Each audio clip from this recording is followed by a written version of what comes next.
ini tidak hanya di teknis hilirnya aja nih Pak Harun. Tapi menurut saya memang ada satu philosophical paradigm yang harus kalau dalam hemat kami harus diubah tentang BUMN itu sendiri Pak. Sehingga cara pandang nomor satu harus dipegang betul. Negara itu tidak berdagang dengan rakyatnya Pak. Yang berbisnis, yang berdagang itu adalah market. Kalau negara itu tidak berdagang dengan rakyatnya. Tapi kalau negara mau berdagang dengan rakyat, negara pasti untungnya berkali-kali lipat. Karena negara berdagang dengan rakyat. Karena itu stop thinking, negara berdagang dengan rakyat. Biarkan market yang berdagang dengan market. Apa itu? Ada produser, ada consumer, ada labor provider, ada labor supplier. Itu pasar. Nah, kami melihat peran BUMN di sini adalah untuk melakukan pembangunan. Jadi kita membagikan Pak, kira-kira ada beberapa kriteria gitu yang kira-kira BUMN itu bisa kerjakan dan mana yang harus dikerjakan oleh swasta. Itu tadi sudah saya sampaikan. Nah, terkait yang hal teknis menghadapi isu divestasi dan lain-lain, menurut saya kita panggil aja yang memang expertnya Pak untuk membereskan apa opsi-opsi yang tersedia. Tapi bagi kami nomor satu itu mengembalikan dulu nih. Mengembalikan BUMN ke tracknya.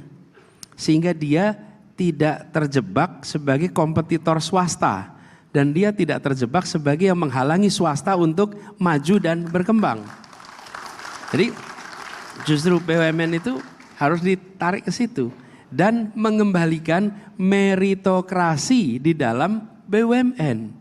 Sehingga BUMN ini bukan sekedar political vehicle.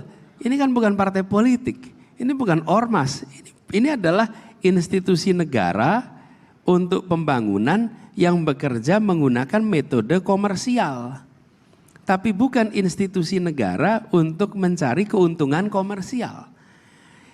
Kenapa? Karena Indonesia adalah negara besar di mana peran BUMN di dalam pembangunan itu lebih penting. Ada negara lain yang ukurannya kecil yang membuat BUMN itu ditempatkan sama dia sebagai pelaku usaha sampai tingkat global. Karena mereka menginginkan BUMN ini sebagai bagian dari revenue stream mereka. Itu negara kecil, bisa mengerjakan itu. Dia punya state owned enterprise untuk kebutuhan itu. Tapi kalau negara sebesar Indonesia, lebih baik pasarnya yang dibesarkan, bukan badan usahanya yang dibesarkan. Kira-kira ini apa filosofi dasarnya? Terima kasih Pak Anies, ini masih banyak yang mau nanya, tapi saya udah dikasih peringatan, waktu sudah habis dan Bapak juga. Tapi saya ingin komentar sedikit sekali. Siap. Yang tidak terbahas, tapi menurut saya penting. Yaitu soal poverty Pak. Oke, karena ini satu isu yang kami anggap mendasar Pak. Bapak Ibu sekalian berurusan dengan poverty. Kita semua bangsa ini berurusan. Poverty ini itu bisa dipandang dua perspektif Pak. Sebagai social issue atau sebagai economic issue. Kami melihat di Indonesia selama bertahun-tahun poverty ini dipandang sebagai social problem. Social issue, karena itu menyelesaikannya melalui social policy. Tidak menyelesaikannya lewat economic policy. Bahkan ketika ditarik ke kementerian pun itu berada di dalam kementerian mengurusi kesra. Bukan di dalam kementerian ngurusin perekonomian. Nah, kami memandang ke depan menyelesaikan persoalan poverty ini itu justru harus menggunakan market mechanism. Bapak-bapak ibu datang ke desa, ke perdesaan, yang miskin itu bukan jobless, yang miskin itu punya job. Jobnya apa? Petani, jobnya apa? Buruh tani, itu punya job, tapi revenue-nya nggak cukup, tata niaganya tidak sehat. Sehingga walaupun mereka itu punya pekerjaan yang definisinya lebih bagus daripada definisi yang disampaikan Pak Tigor tadi, mereka juga bekerja bisa dibilang full time selama musim tanam, selama musim panen. Tapi tata niaganya tidak. Lalu apa yang kita kerjakan? Kita nggak fixing the tata niaga. Yang kita lakukan kita beri bansos. Oke? Jadi ini sederhana sekali. Pasar, ada supply labor, ada penyedia tenaga kerja, ada masukin modal. Oke, masuk terus di pasar. Lalu di situ terjadi distribusi. Yang masukkan modal dapat return, yang masukkan tenaga kerja dapat return. Oke? Kemudian disitulah terjadi distribusi. Yang tidak dapat kita melakukan redistribusi. Dengan cara pajak di situ diberikan kepada yang nggak dapat, kan begitu. Nah tapi kita ini konsentrasinya pada redistribusinya lewat social policy. Sebenarnya yang kita perlu kerjakan membesarkan dan memperbaiki pasarnya.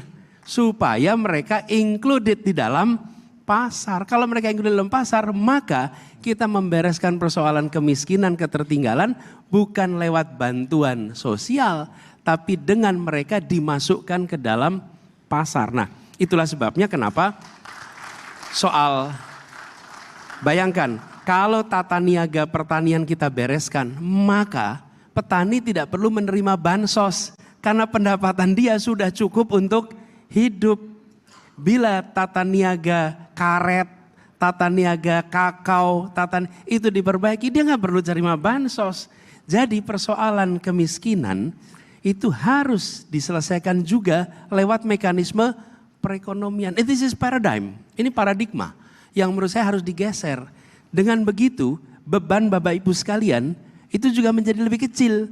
Karena Bapak Ibu akan ditariknya bukan kepada peningkatan pajak untuk bansos, tapi justru Bapak Ibu diminta menciptakan lapangan pekerjaan untuk bisa kita menyerap potensi tenaga kerja agar kesejahteraan itu meningkat.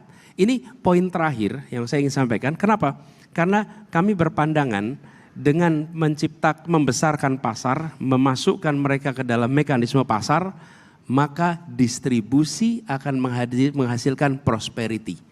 Makin banyak itu dilakukan lewat distribusi lebih baik.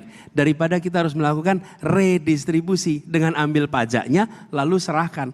Pajaknya bisa dipakai untuk pembangunan, bukan dipakai untuk bantuan sosial. Karena soal kemiskinannya diselesaikan lewat pasar. Tapi mungkin ini secara politik kurang populer Bapak Ibu sekalian. Kenapa? Betul enggak Pak Sawian? Karena kalau ngasih bansos itu konkret. Oh terima kasih Pak, saya terima, saya bertransaksi ini dengan rakyat. Saya berikan A, Anda milih saya, gitu kan kira-kira.